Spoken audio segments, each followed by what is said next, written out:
যুক্তরাষ্ট্রের নৌ অবরোধ বহাল থাকলে পাকিস্তানের শান্তি আলোচনায় কোনো প্রতিনিধি না পাঠানোর সিদ্ধান্ত নিয়েছে তেহরান। এদিকে নিরাপত্তা শঙ্কার কারণে ইরানের সঙ্গে দ্বিতীয় দফার আলোচনায় অংশ নিতে পাকিস্তান যাচ্ছেন না মার্কিন ভাইস প্রেসিডেন্ট জেডি ভ্যান্স। এমন অবস্থায় পাকিস্তানের শান্তি আলোচনার ভবিষ্যৎ নিয়ে তৈরি হয়েছে শঙ্কা।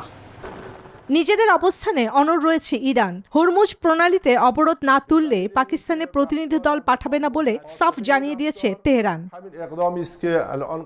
এদিকে সোমবারেই মার্কিন ভাইস প্রেসিডেন্ট জেডি ভ্যান্সের নেতৃত্বে একটি উচ্চ পর্যায়ের প্রতিনিধি দলের ইসলামাবাদ পৌঁছানোর কথা রয়েছে। তবে নিরাপত্তা নিয়ে শঙ্কার কারণে ইরানের সঙ্গে দ্বিতীয় দফার আলোচনায় অংশ নিতে পাকিস্তানে যাচ্ছেন না মার্কিন ভাইস প্রেসিডেন্ট জেডি ভ্যান্স। এদিকে যুক্তরাষ্ট্র যখন এই বৈঠককে শেষ সুযোগ হিসেবে প্রচার করছে, তখন ইরানের এই অস্বীকৃতি পুরো শান্তি প্রক্রিয়াকে গভীর অনিশ্চয়তার মুখে ঠেলে দিয়েছে।